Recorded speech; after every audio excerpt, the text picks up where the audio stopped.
Good morning. My name is Sarah Kozlowski, and I am the Vice President of Program Strategies at the CFDA. And on behalf of the Council of Fashion Designers of America, I want to thank all of you, our guests, for joining us today for this very special session in January.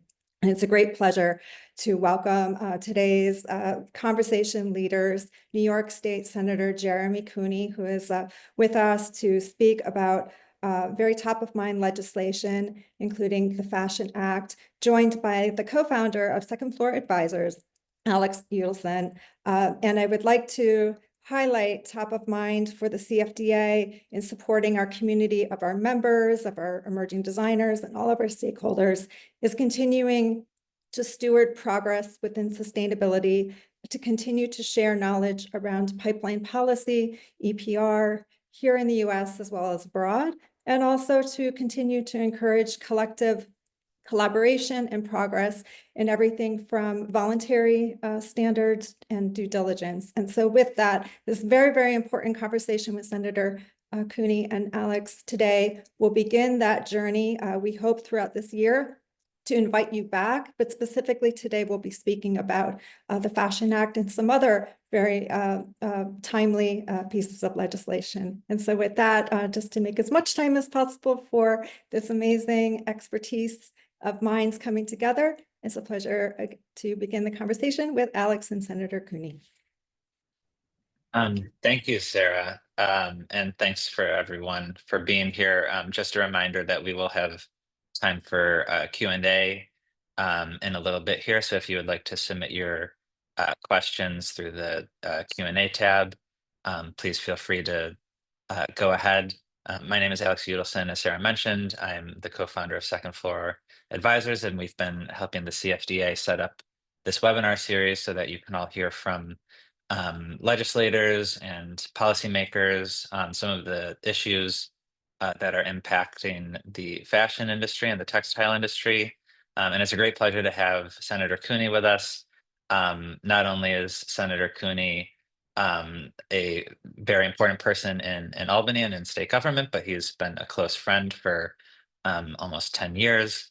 And so I will turn it over to him to give an introduction of himself and talk at a high level, both about what's going on in Albany in general this year, his role both as state senator and as transportation chair, and then to dive into a little bit of the New York Fashion Act, and we'll have time for question and answer and a moderated discussion after that. So, Senator Cooney. Well, thank you, Alex. I appreciate the opportunity to be here in front of the CFDA, and thank you, Sarah, for your leadership as well. I will tell you that for me, coming into this conversation, it was always about how can we share information about what we're working on at the state legislative level. As Alex knows, CNN likes to focus on all that stuff happening out in Washington, which is obviously incredibly important to all of us, but it really, at the state level, is where the rubber meets the road in terms of policy that impact our daily life as citizens or as people doing business in the state of New York. It's the state policy that will really either help or hurt, and hopefully it's help.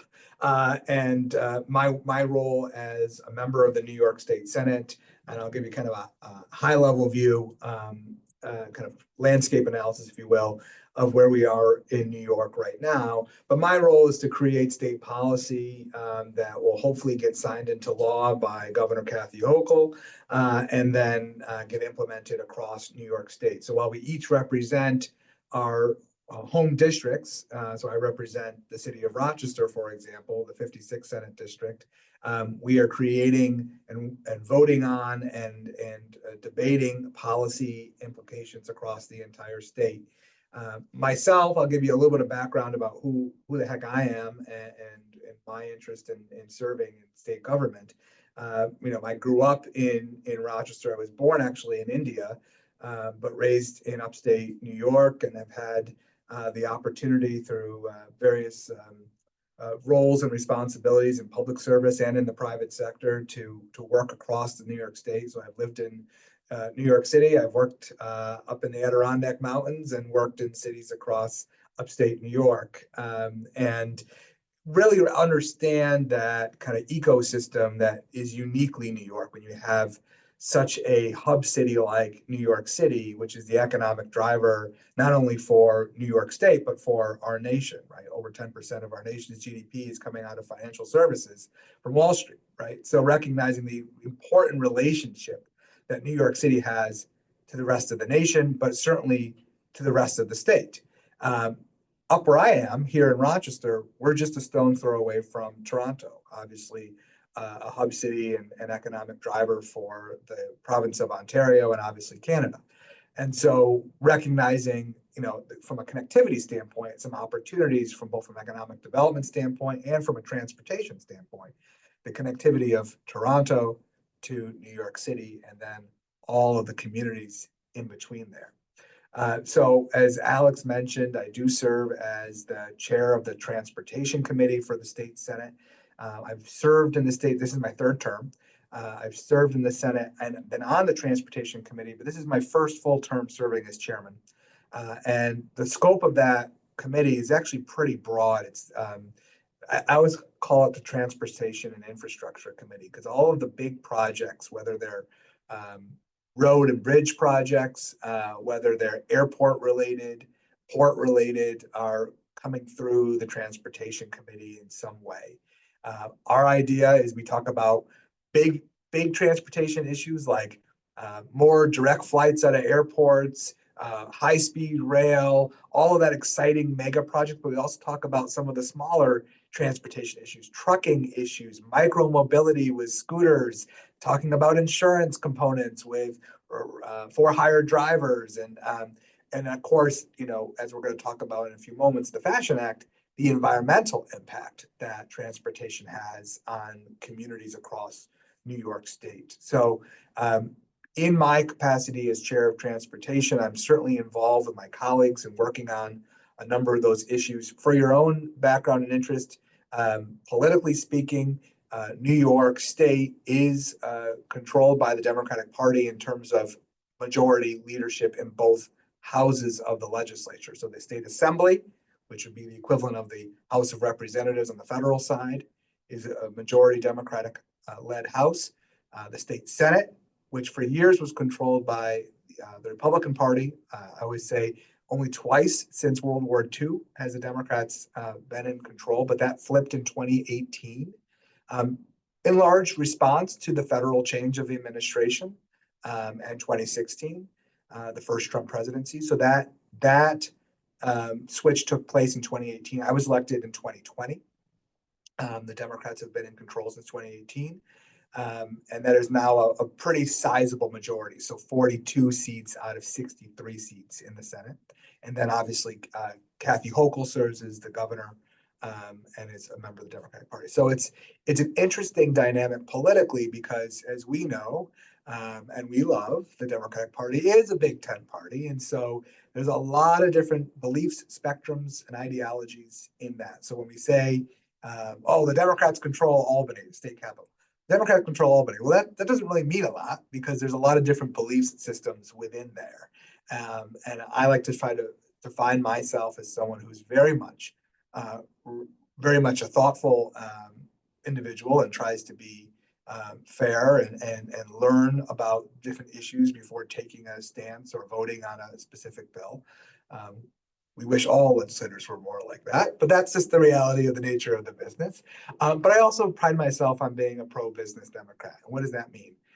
That means that I recognize the inherent value that businesses bring from an employment standpoint, obviously, but from a growth standpoint as well. New York is not in the same position, and Alex knows this very well, from where we were even 15 years ago when you look at the rest of the nation, right? We've seen that population migration into the South. We've seen more business opportunities go to states like Texas, but also even northern states like Pennsylvania and Ohio. And so it's really about positioning New York for population growth, not just in New York City, but across the state. And that starts in part by having good paying jobs and good opportunities for our world-class university graduates to go into. And that's one of the reasons why I wanted to speak to all of you today is, recognizing that that delicate relationship and trying to be a voice in the majority leadership of the state Senate to support policies that back that up. So I'll stop there and then kind of we can talk some more specifics, Alex. Yeah, and I would just echo something that Senator Cooney said about being sort of always a sort of policy first, thoughtful leader in Albany, someone that really does take in feedback from whether it's industry, labor, his constituents in Rochester. I am from Rochester myself. I am actually technically a constituent of Senator Cooney's, based on where Absolutely, I'm you are. registered to vote. And so Senator Cooney is the perfect person to have this conversation with. In terms of the sort of striking that balance when it comes to being pro growth, pro business, but then also ensuring that we're being stewards of the environment and that we are being able to offer well-paying jobs and respecting the rights of workers and climate justice and all of the stuff that we all care about. Can you talk a little bit about how you approach striking that balance, and then maybe talk a little bit about the Fashion Act or other legislation that you've seen that impacts the fashion industry, and sort of how you go about striking that balance, especially when there's one party control, but lots of different viewpoints on how to strike that balance? Yeah, let me start broad and kind of get into the Fashion Act specifically. So first and foremost, I am a strong believer that it is the responsibility of those in elected office now at all different levels, local, state, and federal, to address the climate crisis that we have in this country. And if we don't take certain actions now, we are doing a disservice to the next generation of Americans. And so recognizing that responsibility for climate informed public policy making, for me, it's always been about what's the data show, what's going to make the most impact, how do we dedicate resources in a limited, I came from an economics background, right? So we have scarce resources. How do we dedicate those limited resources to getting the most bang for our buck, right? And so when it comes to any sort of environmental policy, there's a lot of things that sound good, but won't necessarily either reduce carbon output or won't be implemented in a timely basis or are unduly burdensome, or we know will be challenged in court. So we'll never even see the light of day. And so those are the policies I get a little wary of. In the Senate chamber, my desk on the Senate floor is right next to Senator Pete Harcum, who is the chair of the Environmental Conservation Committee, and he's a wonderful guy. And we talk and discuss things every day. And obviously, there's a lot, as I mentioned before, that has between transportation and that work. But a role that I had previously, I think is apropos to this conversation today, which is before I was named chair of transportation, I was the chair of the Procurement and Contracts Committee. Now, most of that is procurement with state government. So entities, businesses that were doing business with the state of New York had a whole number of considerations. Alex, you mentioned that before with labor considerations, but also, making sure that things were cost effective to be good stewards of taxpayer dollars. But that also exposed me to a number of pieces of legislation like the Fashion Act that would impact the ability of companies doing business in New York State to do work either with other states, interstate commerce, right, or on a global level. So let's talk, if I can, Alex, just for a few minutes about the Fashion Act specifically. Please. So I know that we have a variety of folks on this call who know more or less about what this proposed legislation is, but let's take a kind of a top line, high end view of it. Then we can kind of talk more specifics. And I'll tell you kind of how I got involved with it. So this legislation actually predates me. It was introduced, I believe, well, actually, I think it was my first year. It was a COVID year in the Senate by my former colleague, Senator Alessandra Biaggi, represented Bronx and parts of Westchester. And it was a much broader piece of legislation when it was first introduced. Now that it has been managed and taken over by my colleague, Senator Brad Hoylman-Siegel, who represents the west side of Manhattan. It has been narrowed to really focus on the global footprint of the fashion industry, and thinking about environmental best practices, stewardship, safety, and impact in terms of supplier diversity. So the idea was that we know that fashion is a big part of New York State. We're proud of that. We like that. We brag about it.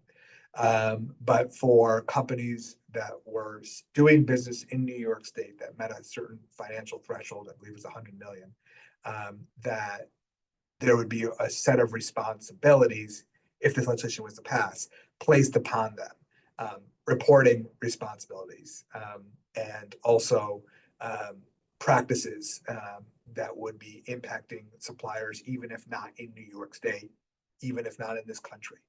And then there would be a enforcement mechanism through the Office of the State Attorney General to put on fines for companies that were in non-compliance of reporting or best practices. I think it was $15,000 a day.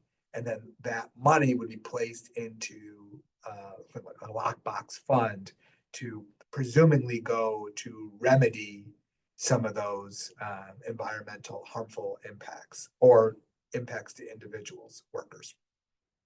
So this is a classic example, in my opinion, of a bill that sounds good and has a noble intention.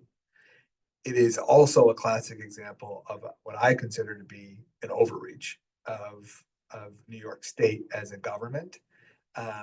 And also, I have concerns about the implementation of that. So let's kind of dive a little bit deeper into that component. So here's some specifics with the legislation. The legislation, as I mentioned, was proposed in 2021, but it's never left the committee. So in our legislative process, a bill gets proposed by an individual senator, and then he or she manages that bill to go through the committee process. In this case, the Fashion Act is referenced to the Consumer Affairs Committee, Consumer Protection Committee, excuse me. And then once that committee takes a vote on it, it would then have the opportunity, not a guarantee, but would have the opportunity to go to the floor of the Senate for a full vote of all 63 members. Should that legislation pass the Senate, it would then have to pass in the exact same form, meaning a matching identical bill in the state assembly. If that was to, they would go through their assembly process, which is a little bit different than the Senate, but essentially they would go to a floor vote. If it was to pass both houses, the Senate and the assembly, then it would move to the governor's office for either her to sign it into law or to veto it. And then she has essentially until December 31st of that year. So if it was to pass in the Senate next Monday, and then it was to move through the assembly rather quickly and pass before June, which is the end of the state legislative session, then the governor would have until December 31st of this year to sign it into law, and then it would go into effect on the effective date of the bill. So that's the overall process. I will say from a legislative history standpoint, it has never moved out of the committee. In fact, it's never even had a committee vote. And there's a reason for that, which is that there's a number of concerns, some that I referenced earlier, and hopefully we'll get into in the Q&A later on, with the implementation of the legislation. Now, every 2 years, the state legislature turns over, just like we've had a presidential election last year. We have a new Congress, right? Same thing happens on the state level. So the legislation has to be re-entered into the Senate for consideration this year. That process is underway. So the bill sponsor, Senator Brad Hoylman-Siegel, is going to be re-entering it. It hasn't popped yet on our website, but it will be re-entered. We've spoken to him in advance of this call so that I can be prepared to speak with all of you. He will be putting it back in. So that means it will be referenced to the committee, and it will have to go through that process. Now, I think the big differentiator here from where we are now to where we were previously is that we have a new federal administration. and that there is a lot of push and changes happening in the environmental side. In fact, they just named, I don't know if Alex knows, they just named my former colleague, Senator Mike Martucci, as the EPA2 administrator, which includes New York, all of New York State, Jersey, Pennsylvania, I think Puerto Rico as well.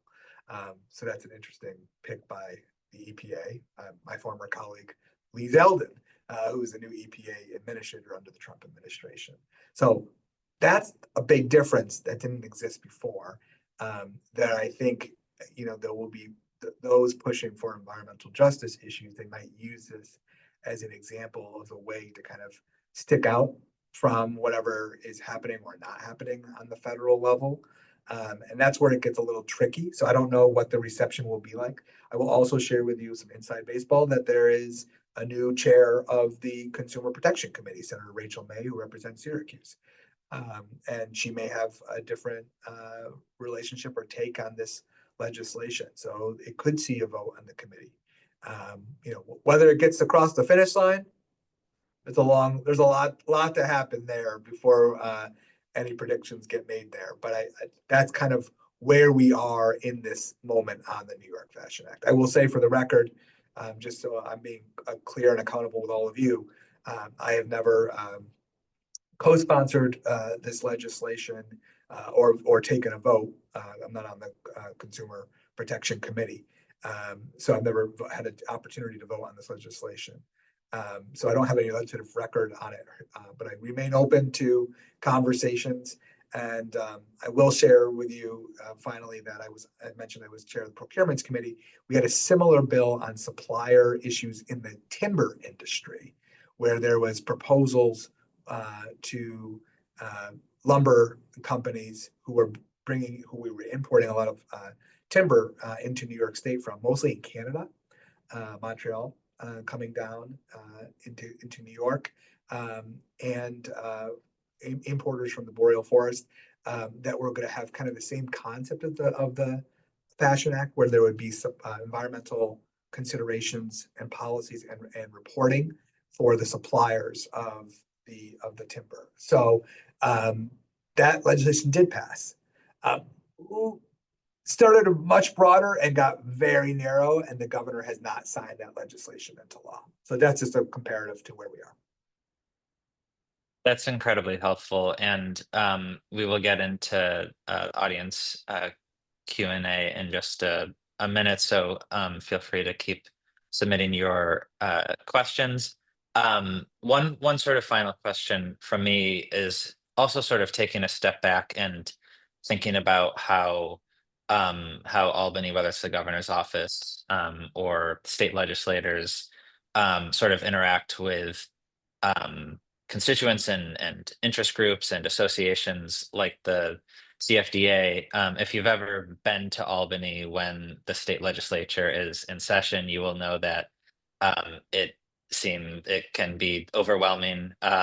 There are tons of groups walking around, usually in matching shirts, knocking on the door of every state legislator, every staffer for the governor, and often those individuals or groups have one very specific either ideology or mindset, and state politics can often be seen as sort of an all or nothing thing, where you are either fully trying to stop a bill from happening or fully trying to pass maybe its most pure or extreme or severe form. And with an act like this, where there's ideologically a lot of things that we would all support, but then also maybe some specific concerns about whether it's the reporting requirements or the burdens that some of those requirements would place on these companies to have to sort of track all of their subcontractors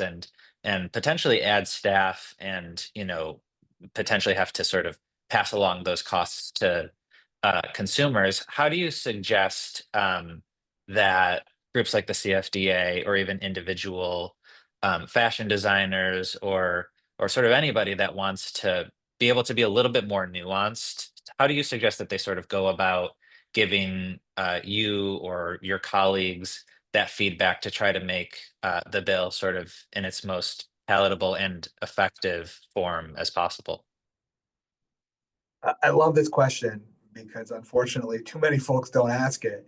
And when folks do make the trek to Albany, it can be seen as a waste of time. And I don't want that to ever be the case, certainly for CFDA. I think if you take the time to come to Albany, you want to have the impact that you sought to make.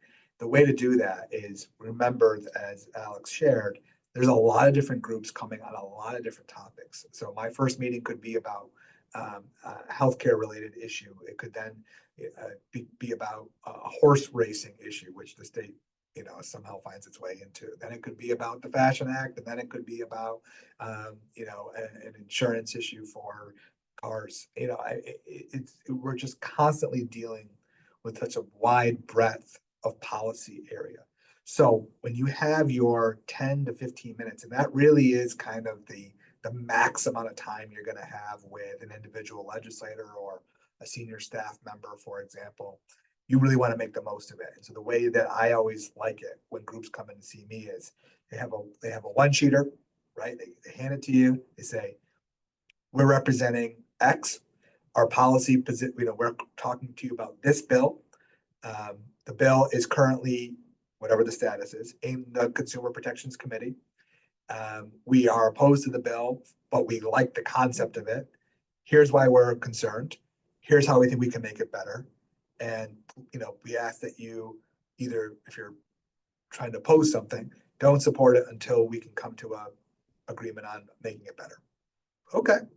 Right. So I think that's it's almost transactional, right? That we want to, when you're trying to stick out, don't talk in prose, right? Like, be very specific, and that will really you'll capture the attention, and it will, we're always competing with, with these, right? And so you'll say, okay, they're talking about the Fashion Act, they're opposed to it, and they believe in environmental justice, and here's all the good things that they're doing, but they think that this could be done better. Got it. That's my takeaway, right? And so what happens, just so you have the aftermath, is that you do these visits with legislators. And we all conference together. We call it conference. We all get in a room and we talk about specific bills. So the majority leader will say, let's talk about the New York Fashion Act. Here's what it does. What are your thoughts? And it's all closed. Sometimes there's staff, sometimes there's no staff, no cameras, no media. We have a kind of general rule that we don't report on what certain members say to other people. So people have a kind of cone of trust, if you will. And then people say, well, I talked to CFDA and they're opposed because of X, Y, and Z, and I have some concerns about it. Or I talked to this group and, they said it's a good concept, but the implementation will be unduly burdensome on reporting. They can't do that. They're going to have to hire people, they're going to lay people off. That's where those conversations happen. So what you say to individual lawmakers will trickle into that conference.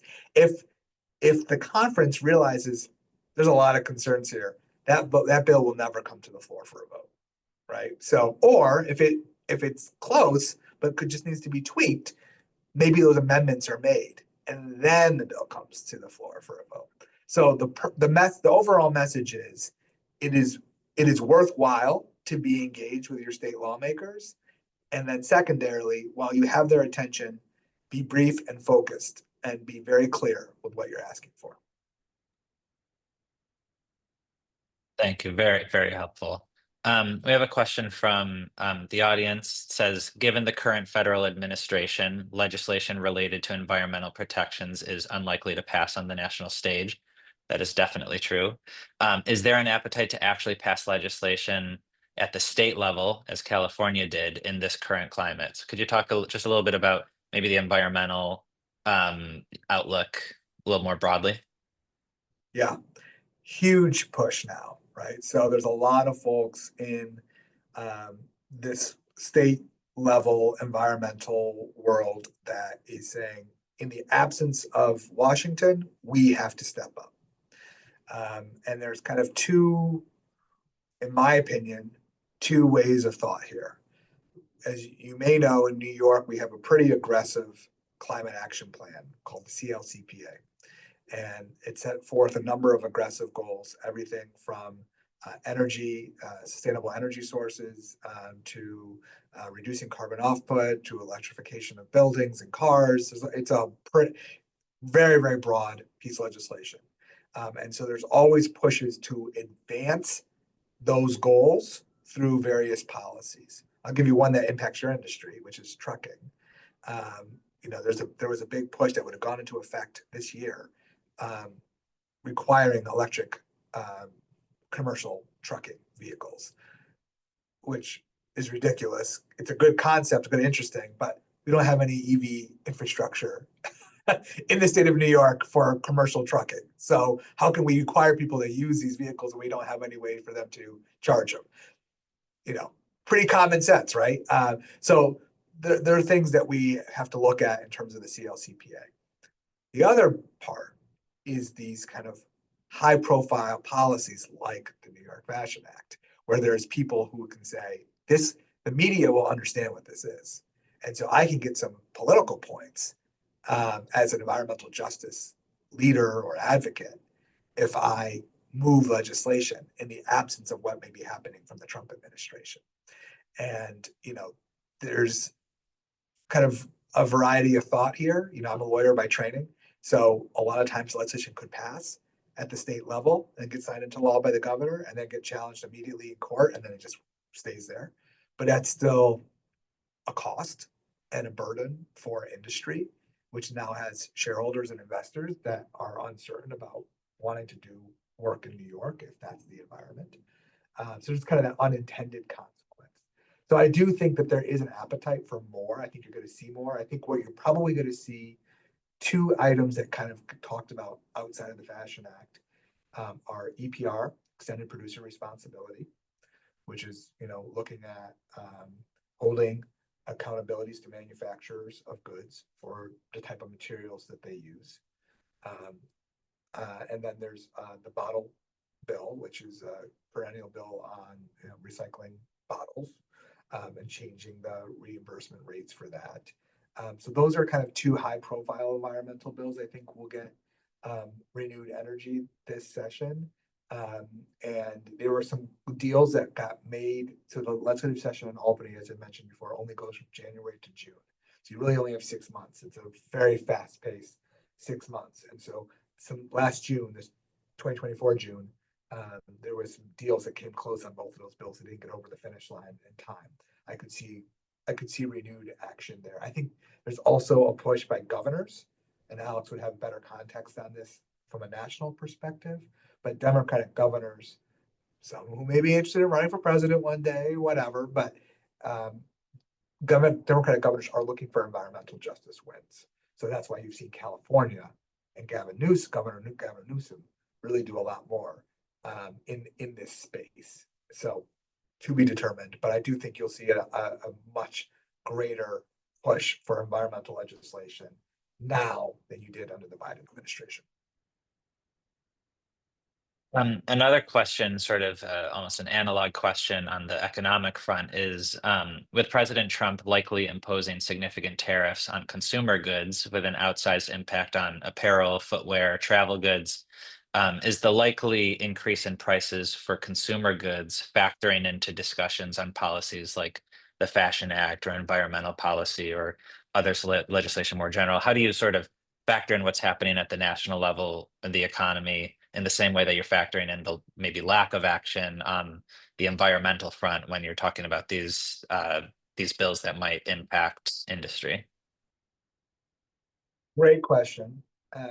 Affordability is the word of the year. It was certainly the center point of Governor Hochul's State of the State address last week. It is reflected in her executive budget proposal, which came out this week. And so everyone is looking and sensitive to affordability issues.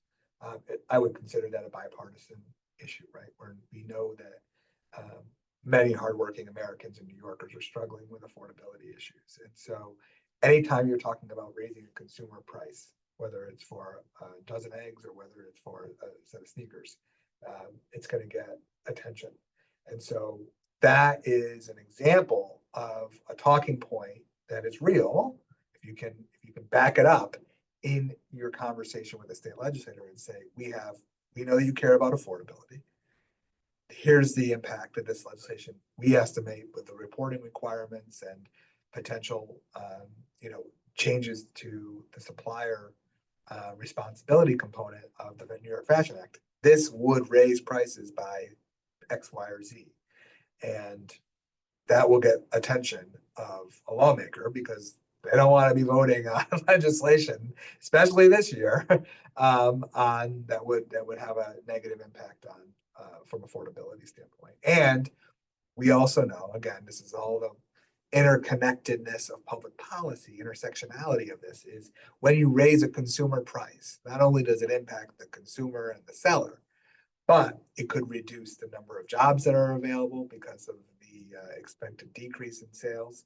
It could have, it could change a whole number of factors that basically would be a negative to the business climate in New York. So there's always that balance of trying to say, yeah, well, sometimes we have to do that because it's for the betterment of society, our standards as workers, safety of workers, or we want to make sure that we're not emitting as many carbon offsets that we are in New York. But that's not what we're talking here with the Fashion Act, right? That this is what troubles me, is that we're really talking about is happening outside of New York.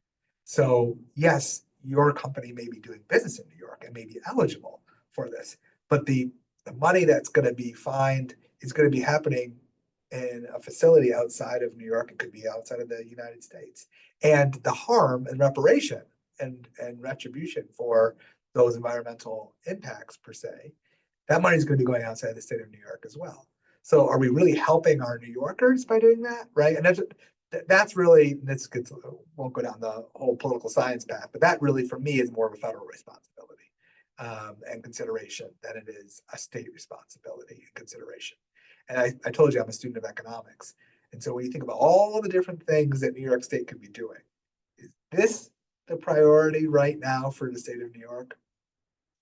It's up to the members of the legislature to make that determination.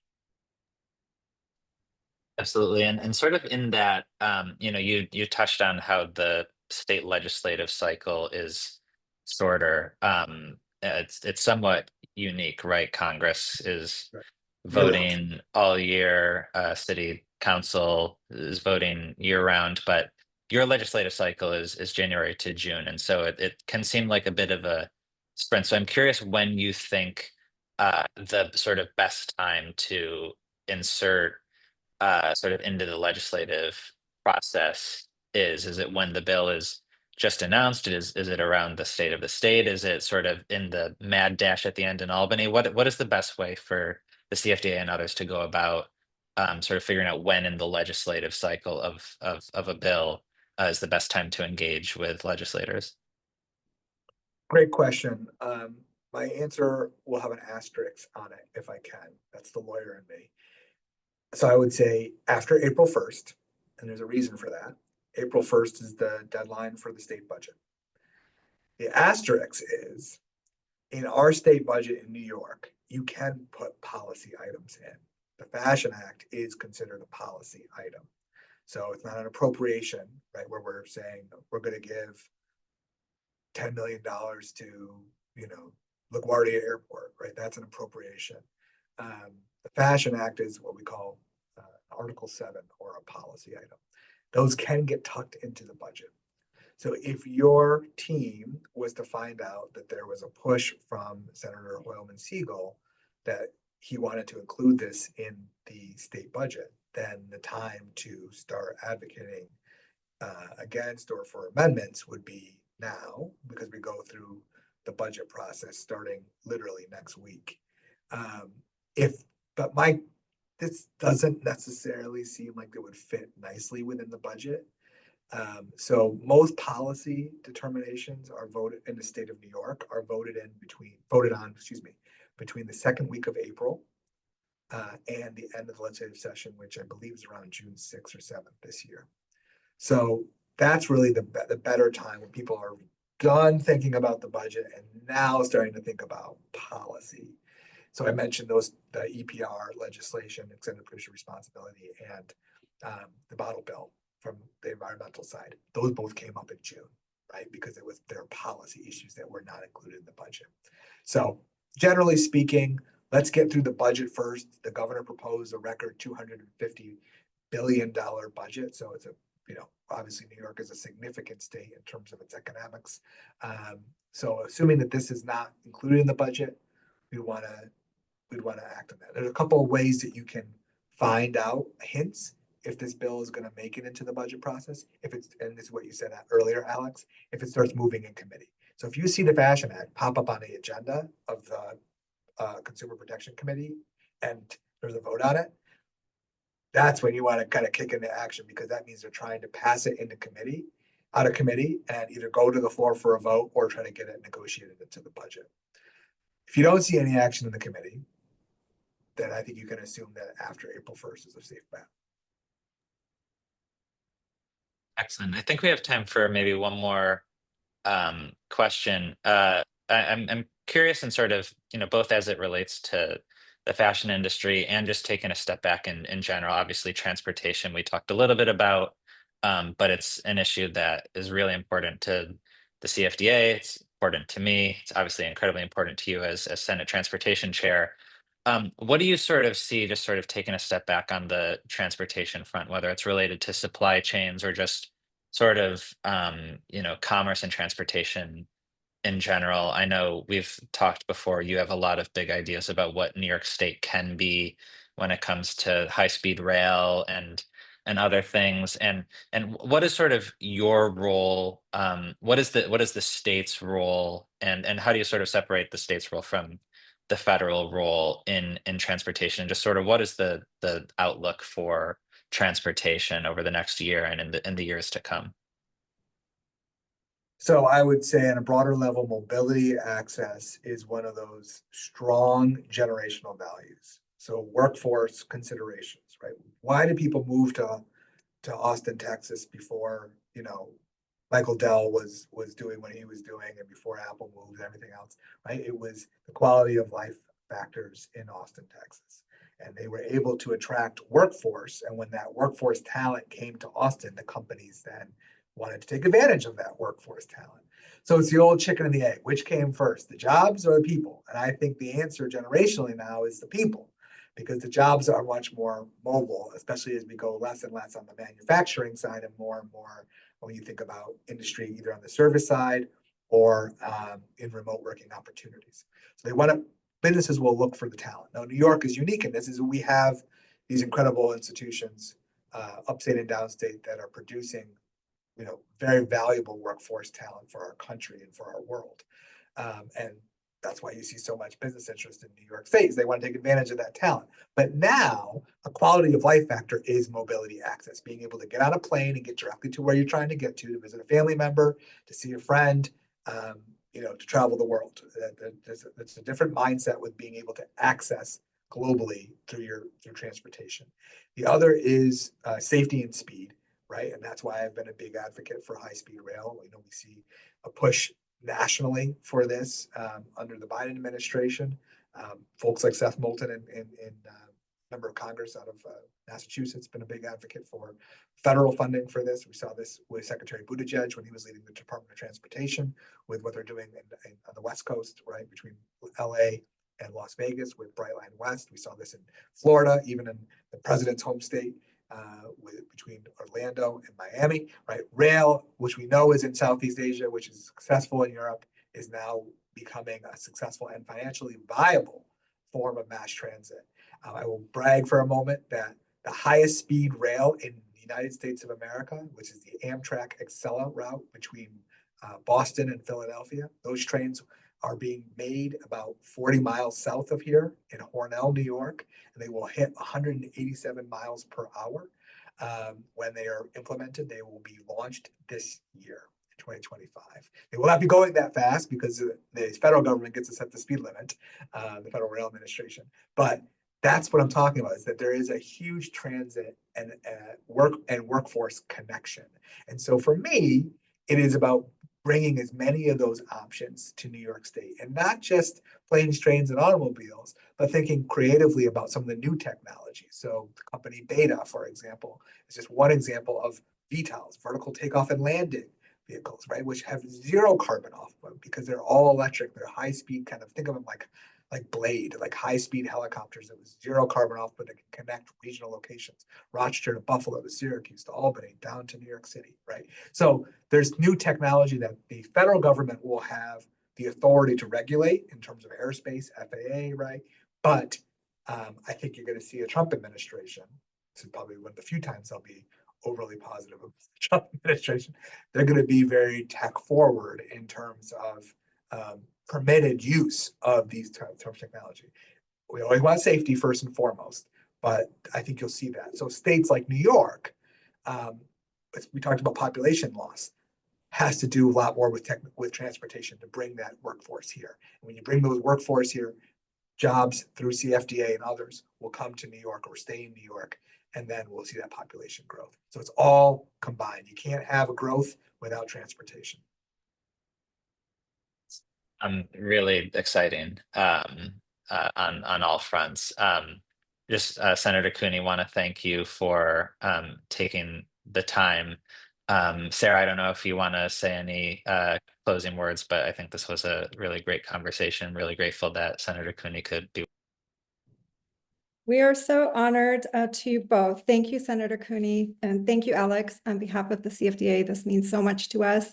And I also want to invite our audience that very soon, the CFDA will be very pleased to be sharing with you the work of Second Floor Advisors. Alex, with his partner co-founder Thomas Eisen, have worked to create a very informative policy paper that we'll be sharing on cfda.com, and as well, this webinar today will be found on Industry Insights. So please check out the forthcoming policy brief. It'll be called Recent and Proposed Legislation Impacting the Textile and Fashion Industries. In addition to highlighting the Fashion Act, we will also be overviewing Fabric Act, as well as the Bipartisan Americas Act at the federal level. And of course, the two recently passed pieces of California legislation, SB 707, Responsible Textile Recovery Act of 2024, and SB 253, the Climate Corporate Data Accountability Act. So Alex, on behalf of CFDA, thank you, and Thomas for your expertise, and Senator Cooney, again, your leadership is exemplary. We're so honored to have had you today. Thank you so much. Take care, everyone.